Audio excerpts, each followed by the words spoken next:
ကျောင်းကနေတားဖြစ်သူကိုတွားကြိုတဲ့လမ်းမှာငါဘဝရှစ်ဆက်စာရှာရင်တော့မဝင်နိုင်တော့အောင်ဈေးကြီးလုံးနဲ့အဆင့်မြင့်စင်ခံကားတစ်စီးကိုမတော်တဆနောက်ကနေဝင်တိုက်မိခဲ့တယ်။ငါချက်ချင်းပဲခပတ်ဖြုတ်ကားပေါ်ကဆင်းပြီးအဆိုးရွားဆုံးအခြေအနေအတွက်ပြင်ဆင်ထားလိုက်တယ်။အဲ့ဒီအချိန်မှာပဲစင်ခံကားတကားဖြည်းဖြည်းချင်းပွင့်လာခဲ့တဲ့ထွက်လာတဲ့သူကိုမြင်လိုက်ရတဲ့ခဏမှာတော့ငါရင်ထဲဘလောင်ဆူသွားခဲ့ရတယ်။အဲ့ဒါငါရဲ့ရီစားဟောင်းအန်နာရှောအနရှာဖြစ်နေလို့ပဲငါတို့တက္ကသိုလ်တုန်းက3နှစ်ကြာတွဲခဲ့ကြဘူးပေမဲ့ငါကပဲဘာရှင်းပြချက်မှမပေးပဲသူ့ကိုစွန့်ခွာသွားခဲ့တာပါ။သူ့ရဲ့မျက်လုံးနဲ့မျက်ခုံးတွေကငါမှတ်မိနေတဲ့အတိုင်းအေးဆက်နေလုံးပဲဒါပေမဲ့ငယ်စဉ်ကဖြူစင်တဲ့အငွေ့တက်တွေတော့လုံးဝမရှိတော့ဘူးသူကငါ့ကိုရောငါကားပေါ်ကစာတစ်ကာကိုပါကြည့်ပြီးနှုတ်ခမ်းတောက်မှာစမ်းကြဲတဲ့အပြုံးတစ်ခုပေါ်လာခဲ့တယ်။ကျန်းချီဒီလောက်နှစ်တွေကြာမှမင်းပေးတဲ့ပြန်ဆောင်စီခြင်းလက်ဆောင်ကတကယ်ကိုအထူးဆန်းပဲနော်။ငါပါဇက်လိုက်ပေမဲ့စကားတစ်ခုမှထွက်မလာခဲ့ဘူး။အန်နာကငါ့ကိုရွေးချယ်စရာ2ခုပေးခဲ့တယ်။ပထမတစ်ခုကကားပြင်စရိတ်နဲ့ဆုံးရှုံးမှုအားလုံးအတွက်အကြမ်းဖျင်းဒေါ်လာ1 သန်းပေးလျော်ဖို့ဒုတိယတစ်ခုကတော့သူ့ကုမ္ပဏီမှာ3လလုပ်ကင်ပြီးလစာနဲ့အကျွေးဆက်ဖို့ဖြစ်ပြီးအကျွေးကြေသွားတာနဲ့ငါတို့ချင်းကြေးကြကြေးပဲဒေါ်လာ1 သန်းနဲ့ငါမှရှိတာအကုန်ရောင်းရင်တော့အဲ့ဒီပမာဏနာမကတ်နိုင်ပါဘူး။3 ရက်ကြာမှာတော့ငါကုန်သွယ်ရေးဗဟိုဌာနခက်ကရုံးဆောက်အုံကြီးအောက်မှာရက်ပြီးအောင်ကိုင်နည်းပညာကုမ္ပဏီအောင်ကိုင် technology ဆိုတဲ့ဆိုင်းဘုတ်ကိုမယုံနိုင်စွာငေးကြည့်နေမိတယ်။ငါကအမြဲတမ်းပတ်စံထက်လွတ်လပ်မှုကိုပိုရေးကြည့်တယ်လို့ယုံကြည်ခဲ့သူပါ။ဒါပေမဲ့အခုတော့အကျွေးဆက်ဖို့အတွက်ပဲဒီကုမ္ပဏီတဲကိုဝင်သွားခဲ့ရပြီ။မင်္ဂလာနနက်ခင်းပါရှင်ဘသူနဲ့တွေ့ချင်လို့ပါလဲဟုအဲ့ကျူဝန်ထမ်းကမေးသည်။ဥက္ကဋ္ဌအန်နာနဲ့တွေ့ချင်လို့ပါ။ရက်ချင်းယူထားပါသလား။ယူထားတယ်လို့ပြောလို့ရပါတယ်။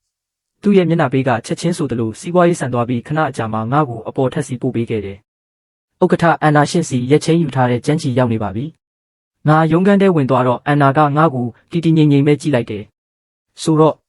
့မင်းကတငယ်ချင်းကျန်းချီပေါ့လေ။တငယ်ချင်းအကျွေးဆက်ဖို့လှုပ်အားရောက်နေရတဲ့အကျွေးသမားတယောက်ကိုတငယ်ချင်းလို့ခေါ်ဖို့မလွယ်ပါဘူး။မင်းရဲ့ယာတုကိုတော့ဥက္ကဋ္ဌအန်နာကိုယ်တိုင်ဆုံးဖြတ်ပေးထားပါတယ်ဟုဝန်ထမ်းတယောက်ကရှင်းပြသည်။မင်းကဒီဇိုင်းဌာနမှာယာယီလက်ထောက်ဖြစ်လာလိမ့်မယ်။ငါ့ကိုစာပွဲစီခေါ်သွားပြီးပညာအရေးချင်းနဲ့ရခိုင်လုပ်ငန်းအတွေ့အကြုံတွေကိုမေးမြန်းကြတယ်။ငါတရားဝင်တက္ကသိုလ်မတက်ခဲ့ဘူးအမြဲတမ်း freelancer အဖြစ်ပဲလုပ်ခဲ့တာပါအဲ့ဒီဝန်ထမ်းကအံ့အားသင့်သွားပြီးဟောအချိတ်ဆက်နဲ့ဝင်လာတာပေါ့ဒီခေတ်မှာအချိတ်ဆက်ရှိဖို့ပဲအရေးကြီးတာလေဟုပြောကအတူလုပ်ဖို့ကင်ဖက်တယောက်စီလှည့်လိုက်သည်ဝန်ရှမ်းအစ်ရောက်တဲ့သူကိုလှည့်ပြပေးလိုက်ပြီးစီကန်းတွေရှင်းပြပေးလိုက်ပါဝန်ရှမ်းကပြုံးပြရင်မိတ်ဆက်တယ်ငါ့ကိုကိုဝဲလို့ပဲခေါ်နိုင်ပါတယ်မင်းရောက်တာနဲ့ချက်ချင်းပဲကြီးကြပ်ရေးမှုကြံကိုဒေါသထွက်အောင်လုပ်လိုက်ပြီးသူကဥက္ကဋ္ဌအန်နာရဲ့အနှစ်သက်ဆုံးလူတွေတဲကတယောက်ပဲငါကအန်နာရဲ့စိန်ခံကားကိုတိုက်မိလို့ဆိုတာဘလို့လှုပ်ရှင်းပြလို့ရမှာလဲအဲ့ဒါကရှည်လျားတဲ့ပုံမြင်တစ်ပုဒ်လေဝန်ရှမ်းကအတန်ကိုနှိပ်လိုက်ပြီးနောက်ဆိုတတိထားပါဂျန်ဝေကရုပ်မာတဲ့သူမို့လို့အသစ်တွေကိုဒုက္ခပေးရတာသူ့ဝါသနာပဲဟုပြောသည်ငါစာပွဲစီပြန်ရောက်လို့တေချာတော့မထိုင်ရသေးခင်ဖိုင်တွဲပုံကြီးငါရှိကြလာခဲ့တယ်လူတစ်အလကားမထိုင်နေတဲ့ဒီဈေးကွက် data တွေကိုတေချာစုစည်းပြီး PowerPoint အစီရင်ခံစာပြင်ဆင်လိုက်ဟုဂျန်ဝေကငါ့ကိုအေးဆက်စွာစိုက်ကြည့်ရင်ပြောသည်ငါမပြန်ခင်ပြီးနိုင်မလားဟုဖိုင်တွေကိုထောက်ပြသည်တန်ရှင်းရမယ် professional ဆန်ရမယ်အဓိကအချက်တွေကိုစောင်းပေးရမယ်မလုပ်နိုင်ရင်အခုကတည်းကပြောထားပါငါပုံထားတဲ့ဖိုင်တွေကိုကြည့်လိုက်တဲ့ပြဿနာမရှိပါဘူး PowerPoint တင်ဆက်မှုပဲမဟုတ်ဘူးလားငါဒီနှစ်တွေတည်းဘာမှမလုပ်ဘဲနေခဲ့တယ်လို့ဒီလူတွေတကယ်ထင်နေကြတာလားငါ PowerPoint ပလာတစ်ခုကိုဖွင့်ရုံပဲရှိသေးတယ်လီယူလေးငါစာပွဲစီလျှောက်လာခဲ့တယ်သူ့တန်ကမကျဲပေမဲ့တိတ်ဆိတ်သွားတဲ့ရုံးခန်းထဲမှာလူတိုင်းတေချာကြားနိုင်ခဲ့တယ်ဥက္ကဋ္ဌအန်နာကနင့်ကိုအခုချက်ချင်းရုံးခန်းထဲလာခဲ့ဖို့ခေါ်ခိုင်းလိုက်တယ်ရုံးခန်းထဲကခေါင်းတွေအကုန်လုံးတပြိုင်နက်တည်းမောလာတာကိုငါခန်းစားလိုက်ရတယ်လူတိုင်းရဲ့မျက်လုံးတွေကငါစီရောက်လာပြီးဂျန်ဝေရဲ့ယုံကြည်ချက်ရှိအေးဆက်နေတဲ့အပြုံးကချက်ချင်းပဲအေးခဲသွားခဲ့တယ်ငါမက်တက်ထွက်ပြီးကြည့်နေတဲ့အကြည့်တွေကိုဖျက်ကျော်ကအန်နာရဲ့ရုံးခန်းတကားကိုတွန်းဖွင့်လိုက်တယ်အခန်းကြီးကကျယ်ဝန်းလာပေမဲ့ဖန်တန်းတော်ကြီးလိုအေးဆက်နေပြီးသူ့ရဲ့လက်ရှိစိတ်ခံစားချက်နဲ့ကွက်တိကျနေတဲ့အန်နာကစာပွဲကြီးရဲ့နောက်မှာထိုင်ရင်ခေါင်းပင်မမော်ပဲဖိုင်ချို့ကိုတေချာစစ်ဆေးနေတယ်ရောက်လာပြီလားကားကပြင်ပြီးသွားပြီးပျက်စီးဆုံးရှုံးမှုအစီရင်ခံစာကိုမင်းဖုန်းစီပို့ပေးထားတဲ့စုစုပေါင်းဒေါ်လာ600ကျတဲ့နဲ့ငါပေးမဲ့ project တွေကို3လအတွင်းပြီးအောင်လုပ်ရင်ရမယ့် bonus နဲ့တင်အဲ့ဒီပမာဏတစ်ခုလုံးကြေသွားလိမ့်မယ်အဲ့ဒီအချိန်မှာပဲသူမျက်လုံးတွေကိုဖြည်းဖြည်းချင်းမောကြည့်လာတဲ့သူ့ရဲ့အေးဆက်တဲ့အကြည့်ထဲမှာစိတ်ခံစားချက်အရေးအမွတ်လေးပေါ်လာခဲ့တယ်ကျန်းချီဒီဘဝမှာငါရှိကိုဘယ်တော့မှနောက်ထပ်ပေါ်မလာပါနဲ့လို့ငါမင်းကိုမပြောခဲ့ဘူးလားမင်းကတော့ငါရဲ့တတိပေးချက်ကိုအမိုက်လို့ပဲသဘောထားခဲ့ပုံရတယ်ငါအမနဲ့ငါရဲ့ချစ်စရာကောင်းတဲ့တူလေးတာမရှိရင်ငါဒီနေရာကနေထွက်ပြေးသွားတာကြာလာပြီလို့စက်ထဲကနေရွက်လိုက်တယ်။ဥက္ကဋ္ဌအန်နာအဲ့ဒါမတော်တဆမှုတစ်ခုပါပဲမင်းကိုဒုက္ခပေးဖို့ရည်ရွယ်ချက်လုံးဝမရှိပါဘူး။သူ့မျက်လုံးတွေကငါမျက်နှာစီထိုးနောက်ကလေးတွေဆွဲထားတဲ့အယုတ်ပုံတွေပြည့်နေတဲ့ငါကားစီလှည့်သွားခဲ့တယ်။သူ့တန်ကားနဲ့သဘောထားကခံမရခက်နေလုံးပဲ။လွန်ခဲ့တဲ့နှစ်တွေအတွင်းမင်းဘဝကတော်တော်လေးပြည့်စုံခဲ့တာပဲနော်မိသားစုတိဆောက်လိုက်ပြီလား။စိတ်ထဲကနေသူငါတူလေးကိုငါသားလို့ထင်သွားတာလား။ဟုတ်တယ်သူကမူကြိုတက်ဖို့အရွယ်ရောက်နေပြီ။အန်နာရဲ့မျက်လုံးထဲမှာခဏတာအလင်းရောင်လေးတစ်ခုပေါ်လာခဲ့ပေမဲ့ချက်ချင်းပဲပျောက်ကွယ်သွားခဲ့တယ်။ဝမ်းသာပါတယ် သူက loss အသေးလေးတစ်ခုကိုကောက်ကင်လိုက်တယ်လာမဲ့ကွာတာအတွက်ကုမ္ပဏီရဲ့အကြီးမားဆုံး project ကတော့အိမ်မက်ဖန်တီးခြင်းအစီအစဉ် Dream Creation Plan ပဲပနာမအဆိုပြုလွှာကိုယူပြီးလေ့လာထားပါမနေ့ဖြန်မနေ့ငါစီသုံးသက်ချက်အစီရင်ခံစာပထမဆုံးပို့ပေးပါငါသူ့လက်ထဲကအစလေးကိုယူလိုက်တယ်အဲ့ဒါကသူ့လက်ချောင်းတွေရဲ့အငွေ့သက်ပါလာတယ်လို့မျိုးနှွေးထွေးနေစေပဲငါရင်ထဲမကောင်းဖြစ်သွားရတယ်ဥက္ကဋ္ဌအန်နာအဲ့ဒါကုမ္ပဏီစီကန်းနဲ့မညီဘူးမဟုတ်ဘူးလားငါကဒီမှာရောက်တာမကြသေးတဲ့လူတစ်ပါသူငါ့ကိုတက်တက်ကြည့်လိုက်တယ်ငါခိုင်းရင်မင်းလုပ်ရမယ်အကယ်၍မင်းလွဲချော်သွားခဲ့ရင်ဆုံးရှုံးမှုကိုမင်းရဲ့အကျွေးထဲထပ်ပေါင်းမယ်ငါအဲ့ဒီရက်လေးကိုမိခဲ့တခဲလိုကင်ပြီးရုံးခန်းထဲကထွက်လာခဲ့တယ်ငါပြန်ရောက်တာနဲ့ဂျန်ဝေကအနားချက်ချင်းရောက်လာတယ်ဥက္ကဋ္ဌအန်နာကနင့်ကိုဘာပြောလိုက်တာလဲဘာမှအထူးတလဲမဟုတ်ပါဘူးညွှန်ကြားချက်အချို့ပေးလိုက်တာပါသူ့မျက်လုံးတွေမေးကျင်းသွားခဲ့တယ်ဒါဆိုအဲ့ဒီရက်ကဘာလဲဥက္ကဋ္ဌအန်နာပေးလိုက်တာပါငါလေ့လာနိုင်အောင်ကိုးကားစရာစာရွက်စာတမ်းတွေလို့ပြောတာပဲဂျန်ဝေရဲ့မျက်နှာပေးချက်ချင်းပြောင်းသွားခဲ့တယ်သူရုတ်တရက်လက်ဆန့်ထုတ်ပြီးငါလက်ထဲကကိုလူယူကသူ့ကွန်ပျူတာမှာတက်လိုက်တယ်ဒီ project ကိုနင့်ကိုဘာလို့ပေးရတာလဲကြမ်းကြည်နေနဲ့အန်နာရှောနဲ့ဘာပတ်သက်မှုရှိနေတာလဲငါသူနဲ့မငင်းချင်တာနဲ့ကိုပြန်ဆွဲယူလိုက်တယ်ဝမ်ရှန်ကငါ့ကိုစိုးရိမ်တကြီးကြည့်လာတယ်ညီလေးချမ်းဂျန်ဝေကအိမ်မက်ဖန်တီးခြင်း project ကိုလုပ်နေတာ6လရှိပြီးအဆိုပြုလွှာကအခုထိအတည်ပြုမခံရသေးဘူးအခုမင်းရောက်လာတာနဲ့ဥက္ကဋ္ဌအန်နာကမင်းစီတိုက်ရိုက်ပေးလိုက်တာငါစာပွဲပေါ်မှာရှိနေတဲ့တစလေးကိုကြည့်ပြီးခါခါတီးတီးပြုံးလိုက်မိတယ်အန်နာရှောကငါ့ကိုဒုက္ခပေးုံတင်မဟုတ်ဘူးမိတောင်ဝါတဲ့တိုက်ရိုက်ပစ်ချလိုက်တာပဲည7 နာရီလောက်ရောက်တော့ရုံးခန်းတစ်ခုလုံးတိတ်ဆိတ်သွားခဲ့တယ်ရုံးခန်းထဲမှာလူတယောက်မှမရှိတော့ပဲငါတယောက်ပဲကြံခဲ့တော့တယ်မော်နီတာရဲ့အေးဆက်တဲ့အလင်းရောင်ငါမျက်နှာပေါ်ကြားရောက်နေစဉ်ငါပင်ပန်းနေတဲ့မျက်လုံးတွေကိုပို့လိုက်တဲ့စက္ကရင်ပုံမှာတော့အိမ်မက်ဖန်တီးခြင်းအစီအစဉ်အဆိုတာရှိနေတယ်အဲ့ဒါကရှုပ်ထွေးဆန်းပြတဲ့စကလုံးတွေနဲ့ပြည့်နေပေမဲ့တကယ်အနှစ်သာရမရှိခဲ့ဘူးအင်ပါယာအေကာရီရဲ့ဝေယုံတစ်လိုပဲအခွန်ပဲရှိပြီးအထဲမှာလုံးဝပလာဖြစ်နေတဲ့သဘောပါအဲ့ဒီအမိုက်လိုစာရွက်စာတမ်းအတွက်အစီရင်ခံစာရေးပြီးအချိန်မဖြုံးတော့ပဲအစီအစဉ်တစ်ခုလုံးကိုဆက်ဆချင်းကလေးကကိုယ်တိုင်ပြန်စရေးဖို့ဆုံးဖြတ်လိုက်တယ်နှစ်နာရီကြာမှာတော့အဆိုပြုလွှာအသစ်တစ်ခုကိုလုံးဝအစကနေငါဖန်တီးပြီးသွားခဲ့တယ်တကားဝစီရောက်မှလေးယူနဲ့ဆုံးခဲ့တယ်ရှောက်ချောလေးတကယ်စူးစမ်းတာပဲနော် OT ဆင်းနေတော့လားငါပခုံးတွန်းလိုက်တယ်ဝမ်းစာအတွက်လောက်ရတာပါဘဝကမလွယ်ပါဘူးလီယူကရေးလိုက်တယ်အန်နာရှောကနင့်ကိုတကယ်အထူးဂရုစိုက်တာပဲငါတို့ဥက္ကဋ္ဌအန်နာကိုနည်းနည်းလေးပူပြောအောင်ဘယ်လိုလုပ်ရမလဲသိချင်လားစိတ်မဝင်စားပါဘူးသူငါ့ကိုစိုက်ကြည့်လိုက်တယ်တကယ်ပဲနင်ကအတုံးခဲလေးပဲဒါပေမဲ့နေမဖြေရှင်းနိုင်တဲ့ပြဿနာနဲ့ကြုံလာရရင်ငါစီကအကြံဉာဏ်တောင်းလို့ရပါတယ်တိုင်ပင်ကအတွက်တော့မပူပါနဲ့ငါမယူပါဘူးသူကသူ့နာမည်နဲ့တီးတန့်ဖုန်းနံပါတ်ပဲပါတဲ့ကပ်ပြားလေးတစ်ခုပေးခဲ့တယ်အဲ့ဒီကပ်ပြားလေးကမတိမတာနဲ့လူကိုဒုက္ခရောက်စေနိုင်တဲ့ဖိတ်ခေါ်မှုတစ်ခုလို့ခံစားရတယ်နောက်တနေ့မနက်မှာတော့အန်နာရှောစီငါရဲ့ပွင့်လင်းလွန်းတဲ့သုံးသက်ချက်အစီရင်ခံစာကိုအချိန်မှန်ပို့ပေးလိုက်တယ်ဒီဇိုင်းဌာနတစ်ခုလုံးမနက်ပိုင်းလင်းကလေးကထူးထူးဆန်းဆန်းတိတ်ဆိတ်နေခဲ့တယ်ဂျန်ဝေကငါ့ကိုအစိပ်ပါတဲ့အကြည့်တွေနဲ့ကြည့်နေပြီးဘေးမှာထိုင်နေတဲ့ဝန်ရှမ်းကတော့စကားတွေအများကြီးပြောချင်နေပေမဲ့မပြောနိုင်တယ်လို့ဖြစ်နေတယ်သူ့မျက်လုံးတွေကညီလေးနောက်ကျောကိုသတိထားလို့ပဲပြောနေတယ်လို့ပဲမွန်းတက်ခန်းဒီမှာဝက်ခက်အကြောင်းကြားစာရုတ်တရက်ဝင်လာတယ်ညီလေးမကြခင်လက်လျှော့လိုက်တာပိုကောင်းလိမ့်မယ်နေကြီးစားဟောင်းကအချစ်တစ်တွေ့သွားပြီးရိုးရိုးသားသားအလုတ်လုတ်အကျွေးဆက်ပြီးရှေ့ဆက်သွားလိုက်ပါငါစခရင်ကိုစိုက်ကြည့်လိုက်တဲ့ဓာတ်ပုံထဲမှာခံရတဲ့အမျိုးသားတစ်ယောက်ရဲ့ဘေးဆောင်ပုံရိပ်ပါတယ်ခါတီးပြီးအသက်ရှူရချက်တဲ့ခံစားချက်ကြီးငါစီရောက်လာခဲ့တယ်ငါဖုန်းကိုငြိမ်ငြိမ်လေးမှောက်ထားလိုက်ပြီးအလုပ်ပေါ်ပြန်အာရုံစိုက်ဖို့ကြိုးစားခဲ့ပေမဲ့အလကားပါပဲအန်နာကအဲ့ဒီလူနဲ့ရေမောစကားပြောနေတဲ့ပုံရိပ်ကငါခေါင်းထဲမှာဟောင်းနှွမ်းနေတဲ့ရုပ်ရှင်တကားလိုထက်ခါပြန်ပေါ်နေခဲ့တယ်အဲ့ဒါကတိတ်ထင်ရှားလွန်းလို့ငါမျက်လုံးတွေတောင်နာကျင်လာခဲ့ရတယ်အလုပ်စင်းခါနီးမှာပဲမသိတဲ့ဒေတာတွင်ဖုန်းနံပါတ်တစ်ခုကခေါ်ဆိုလာတယ်ဟယ်လိုကျန်းချီလားဟုတ်ပါတယ်ဘယ်သူပါလဲငါရိုင်ယန်ရှောရင်ရှာပါအန်နာရှောရဲ့အကူပါအန်နာကဒီညဘာမှအရက်တွေအများကြီးတောက်ထားလို့အခြေအနေတော်တော်ဆိုးနေတယ်ငါမှအရေးကြီးကိစ္စရှိလို့နိုင်ငံတကာလေရင်ချက်ချင်းစီးရတော့မယ်တခြားဘသူ့ကိုမှဆက်သွယ်လို့မရဘူးငါလိပ်စာပို့ပေးလိုက်မယ်အဲ့ဒီစီသွားပြီးသူ့ကိုခေါ်သွားပေးပါအိမ်ကိုဘေးကင်းရောက်အောင်ပို့ပေးပါဓာတ်ပုံတွေကလူဟာရိုင်ယန်ဆိုတာငါချက်ချင်းသဘောပေါက်လိုက်တယ်သူ့မှာအနီးအနားမှာတခြားတငယ်ချင်းတို့မဟုတ်အမျိုးအဆွေတွေမရှိဘူးလားရိုင်ယန်ကတက်ပြင်းချလိုက်တယ်မရှိဘူးအခုချိန်မှာမင်းကငါဆက်သွယ်လို့ရတဲ့တူလေးတော်လူပဲငါအခု40ရောက်နေပြီလေရင်တက်ရတော့မယ်ငါတကယ်သွားလို့မရဘူးခဏအကြာမှာလိပ်စာကဖုံးပေါ်လာခဲ့တယ်ငါအဲ့ဒါကိုစိုက်ကြည့်နေမိတယ်သွားတင်သလားဒါထောင်ချောက်တစ်ခုဖြစ်နေရင်ရောဒါပေမဲ့အန်နာတကယ်ဒုက္ခရောက်နေရင်ရောငါအတိတ်ဘဝကသူ့ကိုအကျွေးတစ်ခုခုတင်ခဲ့တာဖြစ်ရမယ်ဘာလို့လဲဆိုတော့တနည်းမဟုတ်တနည်းနဲ့ငါကပဲသူ့ပြဿနာတွေထဲပေါက်သွားလို့ပဲဘားထဲမှာတော့ heavy metal ဂီတတန်တွေကနားကွဲမတက်ကျလောင်နေတယ်ဘားကောင်တာမှာတတိလစ်နေတဲ့အန်နာရှောကိုတွေးဖို့တစ်ချက်ကြည့်ုံနဲ့လုံလောက်ခဲ့ပါတယ်အမျိုးသားတစ်ယောက်ကသူ့ကိုအခွင့်ကောင်းယူဖို့ကြိုးစားနေပေမဲ့ငါအချိန်မီရောက်သွားခဲ့တယ်ဒီကနေလစ်လိုက်တော့မင်းကဘာမို့လို့ငါအပျော်ကိုလာဖြတ်ရတာလ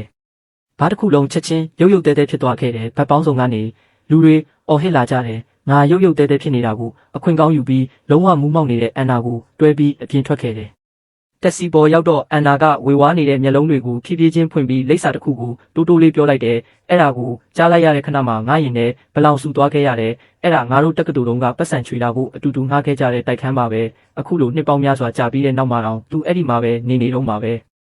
တိုက်ခန်းစီရောက်တော့သူ့ကိုအပေါ်ထက်စီကူတွဲသွားပြီးတကားဖွင့်လိုက်တယ်တနေရာလုံးကလွန်ခဲ့တဲ့9နှစ်ကအတိုင်းနီးပါးတူညီနေသေးပဲငါသူ့ကိုဆိုဖာပေါ်တေချာထိုင်ခိုင်းပြီးထွက်သွားဖို့လှည့်လိုက်တယ်ဒါပေမဲ့ရုတ်တရက်သူကလက်ဆန့်ထုတ်ပြီးငါလက်ကောက်ဝတ်ကိုတင်းတင်းကြပ်ကြပ်ဆွဲကင်လိုက်တယ်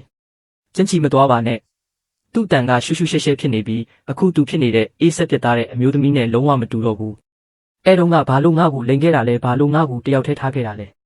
ဲသူ့ရဲ့မျက်ရည်တွေနဲ့မျက်နှာကိုမြင်ရတာကအဲ့ဒီနာကျင်စရာအမှတ်တရတွေကိုပြန်လည်နှိုးဆွပေးလိုက်တယ်လို့ပဲအဲ့ဒီတုန်းကသူ့ရဲ့အနာဂတ်ကတိတ်ကိုတောက်ပခဲ့တာငါမိသားစုကပျက်စီးသွားခဲ့ပြီးငါဘဝကအမိုက်ပုံဖြစ်နေခဲ့ချိန်ပေါ့ငါကသူ့အနာဂတ်အတွက်ဝင်ထုတ်ဝင်ပိုးနဲ့အကွက်မဲပဲဖြစ်လာလိမ့်မယ်လို့ငါယုံကြည်ခဲ့တယ်ဒါကြောင့်ငါစဉ်းစားလို့ရတဲ့အတိတ်ပဲမရှိဆုံးအကြောင်းပြချက်ကိုတုံးပြီးသူ့ကိုငါစီကနေထွက်သွားအောင်အတင်းလုပ်ခဲ့တာအန်နာမင်းနဲ့ငါကတကဘာထဲမှာစုံစည်းဖို့မပါလာခဲ့ပါဘူးအချစ်ဆိုတဲ့ဒီကစားနည်းကိုငါစိတ်ကုန်တာကြာလာပြီသူ့ကိုတွန်းထုတ်ဖို့ငါတုံးခဲ့တဲ့လိမ်ညာမှုဟာ9နှစ်တာလုံးသူ့ရင်ထဲမှာကြံရစ်ခဲ့တဲ့ဒဏ်ရာတစ်ခုဖြစ်သွားလိမ့်မယ်လို့ငါဘယ်တော့မှမတွေးခဲ့ဘူး။တောင်းပန်ပါတဲ့စကလုံးပေါင်းများစွာဟာဒီယိုရှင်နဲ့စကားသုံးခုအဖြစ်ရောပါသွားခဲ့တယ်။ဒါပေမဲ့သူကတော့သူ့ကိုယ်ပိုင်ကဘာထဲမှာပျောက်ရှာနေပုံရတယ်။ငါအခုအောင်မြင်နေတယ်လို့မင်းထင်နေတာလား။ငါအရာအလုံးအဆင်ပြေနေတယ်လို့ထင်နေတာလား။ငါမင်းကိုတစ်ခုပြောပြမယ်။ငါလုံးဝအဆင်မပြေဘူး။ညတိုင်းငါစီကနေမင်းနောက်ပြန်လှည့်မကြည့်ပဲထွက်သွားတာကိုပဲအိမ်မက်မက်နေရတာ။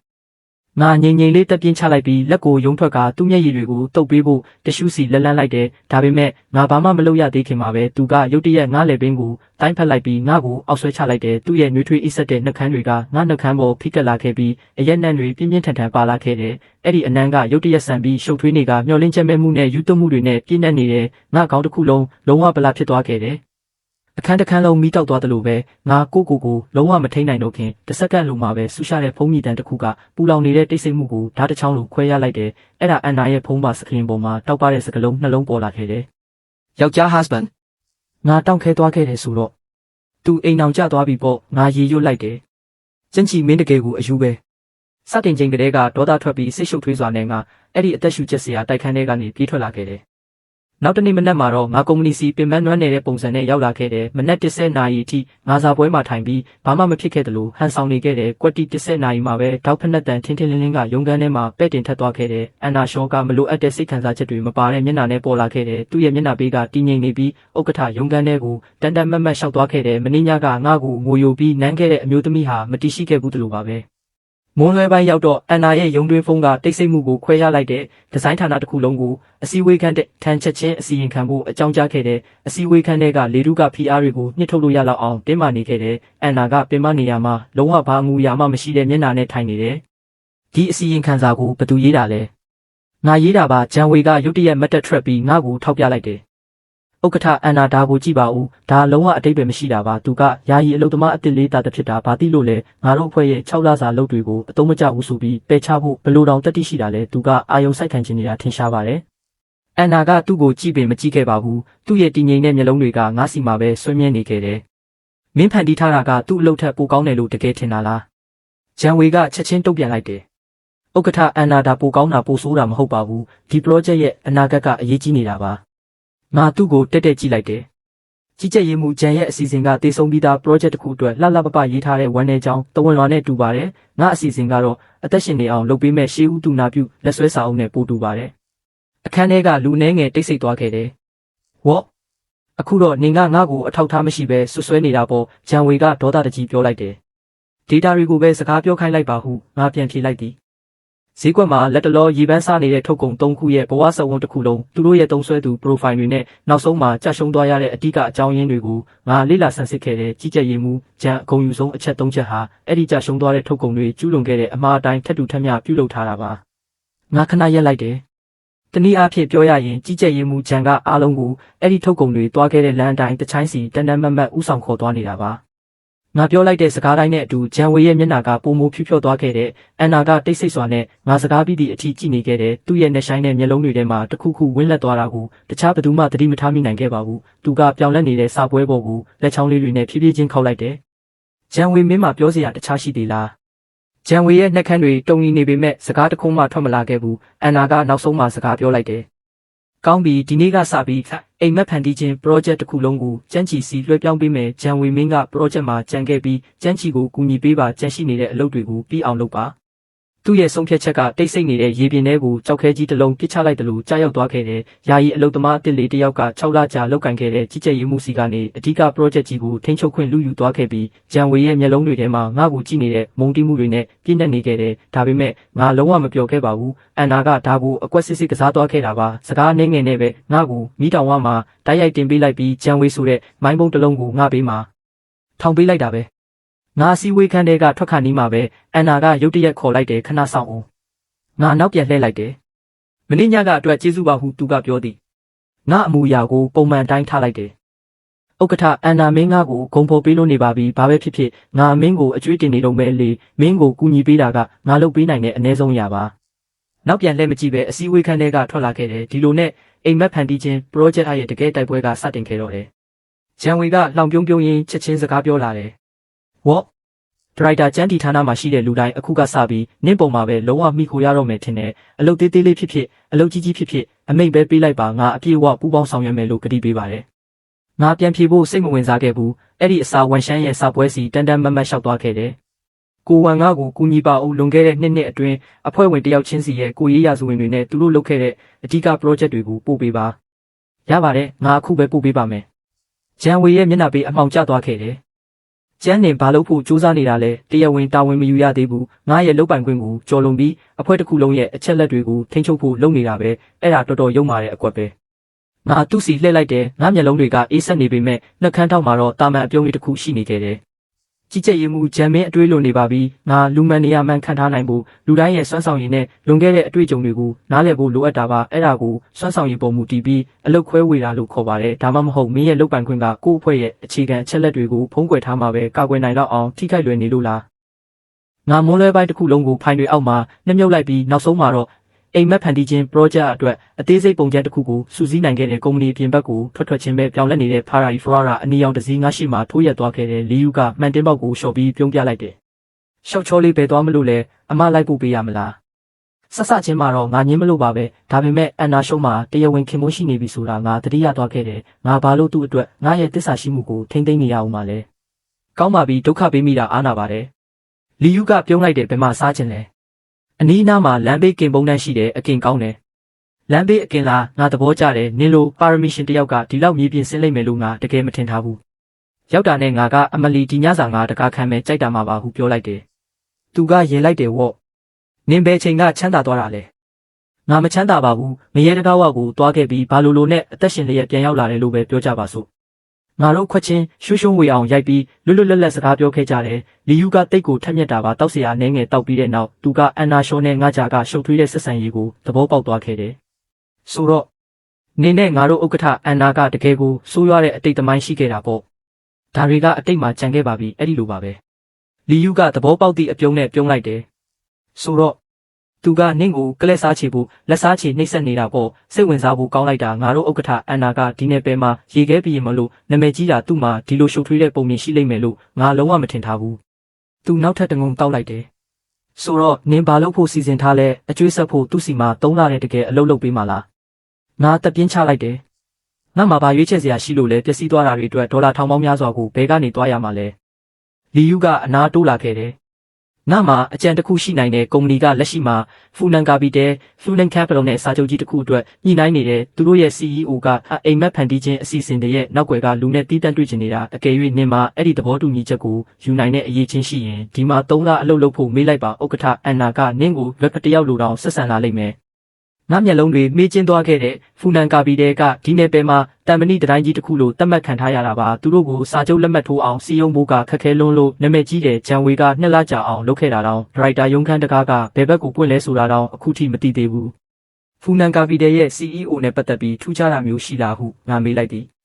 လီယူကခဏလောက်စဉ်းစားလိုက်တယ်သူကငယ်ရွယ်ပြီးတိတ်ကိုလှပပေမဲ့သူ့ရဲ့စီးပွားရေးစတိုင်ကတော့ထက်မြက်ပြီးရက်ဆက်တယ်လို့ငါကြားဘူးတယ်အတွေ့တစ်ခုငါကောင်းတဲ့ချက်ချင်းလက်ခနဲ့ပေါ်လာခဲ့တယ်ငါမှခံမှန်းကြည့်အကြံတစ်ခုရသွားခဲ့တယ်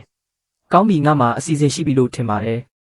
လီယူနဲ့ငါညနေတီအထီတောက်ခဲ့ကြပြီးနောက်ဆုံးမှာတော့တီးတန့်တက်စီတီးတီးနဲ့အိမ်ပြန်ခဲ့ကြတယ်နောက်တနေ့မနက်မှာတော့ပြန်လဲဒီဇိုင်းဆွဲထားတဲ့အဆိုပြုလွှာကိုယူပြီးဖူနန်ကာပီတဲရဲ့ဌာနချုပ်စီတန်တန်မတ်မတ်သွားခဲ့တယ်လူကြီးမင်းရက်ချင်းယူထားပါသလားဟုအဲ့ဂျိုကမေးသည်မယူထားပါဘူးဥက္ကဋ္ဌလင်းစီမိတ်ဆွေဟောင်းတယောက်လာတွေ့တယ်လို့ပဲပြောပေးပါအဲ့ဂျိုကငါ့ကိုတန်တရားဝင်တဲ့အကြီးနဲ့ကြည့်ပေမဲ့ရုံတွင်းဖုန်းကိုကင်လိုက်ဆဲပါပဲမိနစ်အနည်းငယ်ကြာမှာတော့ရင်းနှီးနေတဲ့ပုံရိပ်တစ်ခုကဆက်လေကားထဲကနေမြ мян ဆန်ဆန်ထွက်လာခဲ့တယ်ကျန်းချီတာတကယ်ပဲမင်းလားလင်းဤဝင်နေနှစ်ပေါင်းများစွာကြာခဲ့ပြီးလင်းဤကငါရဲ့အထက်တန်းကျောင်းတုန်းကဘေးမှာထိုင်ခဲ့တဲ့အတန်းဖော်ဖြစ်ပြီးအန်နာရှော့ရဲ့အရင်းနှီးဆုံးတငယ်ချင်းတွေတဲကတယောက်လည်းဖြစ်ပါတယ်အတိတ်ကငါဒုက္ခရောက်ပြီးနိုင်ငံပြင်ပစီထွက်သွားခဲ့ရစဉ်တုန်းကသူကပဲနိုင်ငံခြားမှာကြောင်းရှာဖို့ကူညီပေးခဲ့တာပါသူငါ့ကိုသူ့ရုံးခန်းထဲခေါ်သွားပြီးရင်နှွေးတစ်ခွက်ကိုယ်တိုင်ပေးခဲ့တယ်မင်းဘယ်တော့မှပြန်ရောက်တာလဲဘာလို့ငါ့ကိုမပြောတာလဲအเจ้าတွေကရှည်လျားပါတယ်လမ်းမှာအများကြီးဖြစ်ခဲ့တယ်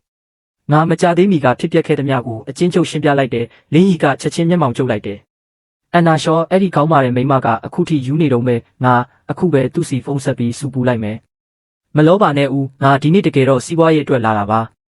ငါအဆိုပြုလွှာကိုသူ့စာပွဲပေါ်တင်လိုက်တယ်ဒါငါတို့ကုမ္ပဏီရဲ့ထုတ်ကုန်တဲ့အစီအစဉ်ပါငါ့ကိုကူညီပြီးတုံးသက်ပေးပါဦးလက်တွဲဖို့အခွင့်အရေးရှိနိုင်မလားဆိုတာကြည့်ပေးပါလင်းဤကငါ့ကိုခဏလောက်စိုက်ကြည့်လိုက်ပြီးမှတီးတန့်စိတ်ခံစားချက်တွေကိုဘေးဖယ်ကအဆိုပြုလွှာကိုတစားမျက်နှာချင်းစီစစ်ဆေးခဲ့တယ်တေချာဖတ်ပြီးတဲ့နောက်မှာတော့သူ့နောက်ဆုံးမှစကားပြောလိုက်တယ်အခြေခံကမစိုးပါဘူးဒါပေမဲ့ရိုက်ခတ်မှုဝက်ဖက်နဲနေသေးတယ်တိတ်ပြီးဘေးကင်းလုံးနဲ့တိတ်ပြီးပျော့ပြောင်းလုံးနဲ့ငါကထွက်ချင်းပဲဈေးကွက်တစ်ခုလုံးကိုမီးဟုံးဟုံးတောက်သွားစေနိုင်တဲ့ထုတ်ကုန်မျိုးကိုလိုချင်တာ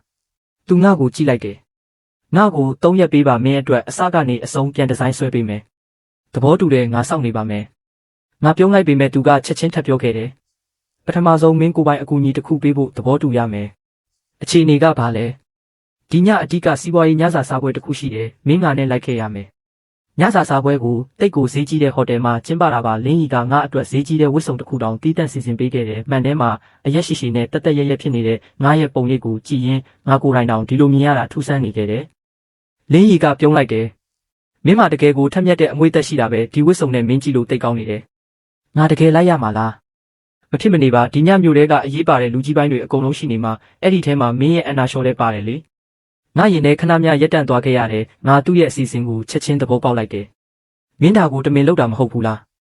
းလင်းရီကပြုံးလိုက်တယ်ငါသာသူ့ကိုနည်းနည်းလေးချင်းချောက်မှုမခံစားရအောင်မလုပ်ရင်သူကမင်းကိုအချိန်မရွေးချေမွားလို့ရတဲ့အားနဲ့တဲ့အပေါင်နဲ့ရုပ်လေးမင်းထင်နေဦးမှာငါတို့အခမ်းအနားခမ်းမထဲဝင်သွားလိုက်တာနဲ့ငါမျက်လုံးတွေကလူအုပ်ကြားထဲမှာအန်နာရှော့ကိုချက်ချင်းတွေးလိုက်တယ်သူကမသိတဲ့အမျိုးသားတစ်ယောက်ရဲ့ဘေးမှာရက်နေခဲ့တယ်လင်းရီနဲ့ငါအတူတူနီးနီးကက်ကက်ရက်နေတာကိုသူသတိထားမိလိုက်တဲ့ခဏမှာပဲသူ့မျက်နှာပေါ်ကအယောင်တွေနည်းနည်းပြောင်းလဲသွားခဲ့တယ်သူကလက်ထဲမှာဖန်ခွက်ကိုကင်ရင်ထက်မြက်ပြီးပြတ်သားတဲ့ခြေလမ်းတွေနဲ့ငါတို့စီလျှောက်လာခဲ့တယ်ဥက္ကဋ္ဌအန်နာရဲ့ထက်မြက်တဲ့ခြေလမ်းတွေကငါတို့ရှိမှရက်တန့်သွားခဲ့တယ်ဥက္ကဋ္ဌလင်းမစုံတာကြားပြီးတော့တရားဝင်မိတ်ဆက်ပေးပါရစေဒါငါရဲ့စီးပွားရေးလက်တွဲဖော်တဲ့ကျန်းချီပါ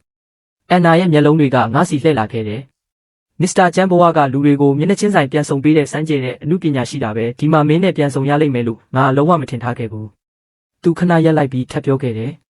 ဒါကတော့ငါရဲ့စိတ်ဆက်ထားသူဟင်နရီလေးပါဟင်နရီကယဉ်ကျေးစွာလက်ဆန့်ထုတ်လိုက်တယ်ဥက္ကဋ္ဌအန်နာနဲ့တွေ့ရတာဝမ်းသာပါတယ်ငါက Alpha Group ကဟင်နရီလီပါဒီနာမည်ကိုမင်းကြားဖို့မယ်လို့ထင်ပါတယ်လေတူးကချက်ချင်းဆိုသလိုအေးခဲသွားခဲ့ပြီးလေတူးကြီးကတီးခံရခက်လောက်အောင်လေးလံသွားခဲ့ရတယ်လင်းကြီးကတင်းမာမှုကိုလျှော့ချဖို့ချက်ချင်းဝင်ပါလိုက်တယ်